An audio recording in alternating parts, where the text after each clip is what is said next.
I won't ask you our sports picks. I'm Peter Loshak. It's Thursday, December 29th, and we are talking UFC 207 right now with our regular expert guest, Andreas Hale, who comes to us from Yahoo Sports and Champions, and his insights are always much appreciated and usually very valuable. Andreas Hale, the return of Ronda Rousey. Now, I personally don't even think that her closest advisors and handlers right now would have a good read, or at least a perfect read on her mental state. And I think probably when handicapping this fight, her mental state is the most important factor, right? Yeah, absolutely. I think that's why we've seen this line that started, I believe it was like plus 210, and it's drifted all the way down to as low as minus 140. But I think it's laser focused. I'm not necessarily of the mindset that she's fragile. I think she's extraordinarily focused for this fight, and I'm really surprised at how low this line is. Yeah, I mean, the big news is that she's shunned the media. Now, you can look at it. I mean, no one knows because she's not talking to anyone. You can look at it as two ways, where she's overreacting and kind of internally freaking out, or, as you said, that she is getting focused and putting aside all the distractions and everything. And if that's, I mean, look, as I said, I don't know if her closest, her ex-boyfriend, Brendan Schaub, recently came out and said that he thinks she has mental problems right now, right? And, I mean, I'm sure he's just sort of saying that just to give a good interview, but you have reason to believe that Ronda is actually that you're leaning towards the opinion that she's actually focused and that her shunning of the media is a good sign.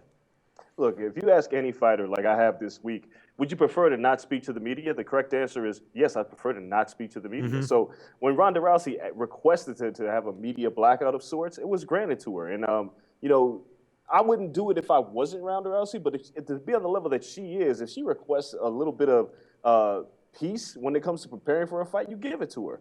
I know it sets a horrible precedent, but at the same time, this is Ronda Rousey we're talking about, somebody who did media when nobody else was doing media for the bigger media outlets. So I have no problem with her doing this. I don't think it means anything negatively towards this fight. If we saw her today for like 30 seconds hit the early weigh-in scales, she looked phenomenal. So I just have a really hard time thinking that Amanda Nunes is going to beat her tomorrow night. I just don't see it happening.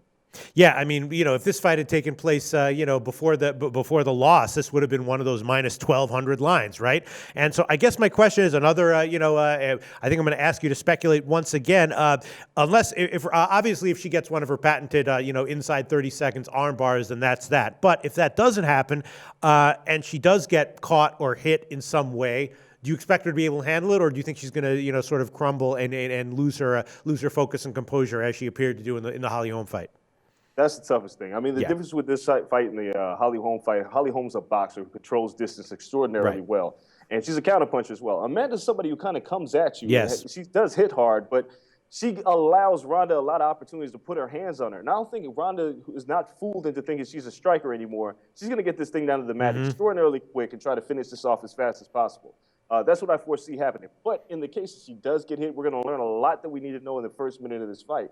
I'm not sure if she could take another one of those punches. I just think she'll be smart enough to avoid Amanda's power this time around. Yeah, I mean, Nunes, at least at first glance, does appear to have that style that historically has played right into Rousey's strengths, except Nunes and her trainers, I'm assuming, are already aware of that, very well aware of that, realize that's going to be a big weakness for her and are preparing for that, right?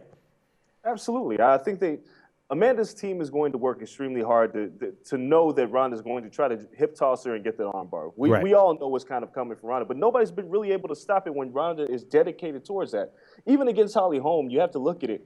Ronda wasn't really dedicated at getting the takedown. She was more trying to strike with her, and I think her mindset is she was exhausted mentally from all the rigors of media.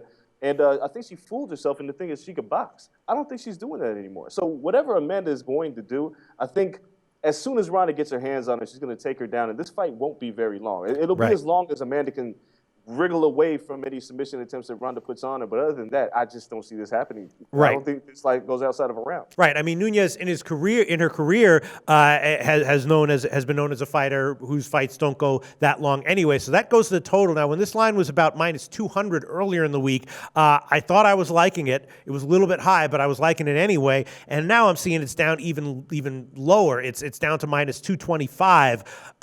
I think I would still be liking the under. My only concern would be maybe both fighters will be cautious because Rousey might be respecting Nunes' striking ability, and Nunes, of course, will be wary of not being caught by the armbar. So maybe to start out, they'll be a little bit more cautious than normal, and it will get over 1.5 rounds. But it seems like it's got under 1.5 written all over it. Yeah, I don't think Ronda's wasting any time. I think, like No? I said, we're going to know everything we need to know in a minute. And if Ronda comes in, can't get the takedown, and Amanda hits her, it's pretty much going to be the end of the fight. Yeah. I don't think Ronda knows what to do. And we saw that against Holm. Once somebody's getting the better of her striking, she doesn't really know what to do. Yeah. So if Amanda's going to get the better of her, it's going to end quick. One way or another, this fight is not going longer than 10 minutes. I don't see it going past the round, but maybe somehow these two survive each other. I just don't see either of them being cautious. I don't see either of them wasting time because I believe that Amanda's going to look at Ronda saying, well, you've been out of the cage for a year, so let's test out your conditioning. Ronda, on the other hand, is like, I'm not going to give you time to figure me out, so let me get my hands on you and finish this quick. One of the other is going to happen, but I'm leaning heavily towards Ronda finishing this fight quickly. All right, so it sounds like we're thinking the exact same way on this fight. I was liking it at -200, even though although I was a little bit nervous about how high the favorite line was, and I think I'm still liking it, even though I'm now even more nervous now that it's a little bit higher. But if I had to give a pick on this fight right now, I think I would give under 1.5 rounds, even at -225. Andreas Hale, if you had to give one pick or bet on this fight, what would it be? I'd just pick Ronda to finish her. I would pick the under 1.5 rounds. I just don't see it lasting that long. Okay. One way or another, this fight's ending quickly. So you would prefer the under 1.5 rounds to like Ronda in the first round or Ronda in the second? Yeah, I would, because I just don't see either of these two, no matter what happens, going any further than a round and a half. That's the way I was thinking. That's obviously the way the betting markets are thinking because this under appears to be taking money just all one directional so far. All right, then we have a bunch of other fights, of course, Garbrandt and Cruz, and then the Lineker fight, Lineker and Dillashaw. That's one that I was thinking about in the other direction. I was thinking about the over 2.5 rounds, or just that the fight goes the distance at about -195, and that line is getting headed up. But of course, Lineker, it's undersized at 135, but having a lot of success there. That would be my second favorite play on the my favorite play out of all the main card fights except for the Rousey fight. I would take a shot with Lineker and Dillashaw to go the distance at -200. What do you think about that? That's very possible. I mean, my pick, if you had to ask me, I'd pick Dominic Cruz to beat Cody Garbrandt. Okay.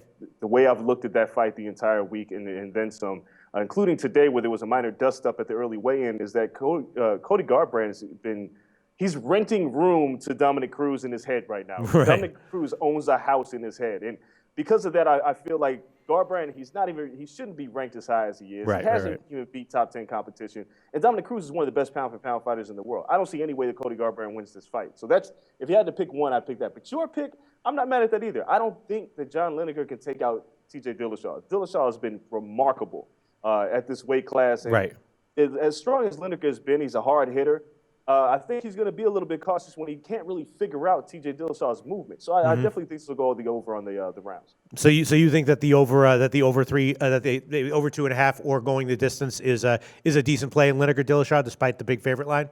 Absolutely. Dillashaw is a guy who doesn't get finished, and neither is Lineker. So, and I don't think TJ has the power to finish Lineker. I'd be surprised if he did, but I think that they were going to play this both a little bit cautious. TJ's a little bit smarter, a little bit more ring savvy. His ring IQ is pretty high. So I think he wins the decision here, but I don't see either of these guys finishing off the other. All right. Andreas Hale, thanks so much for your thoughts on the Rousey fight. We'll see how it turns out. Thanks so much. Talk to you again very soon.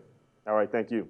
Do your research before you bet. Check out our ratings guide to see which books have the best ratings and sign-up bonuses. Open up several accounts. Shop for lines at sbrodds.com. Always be ahead of the game.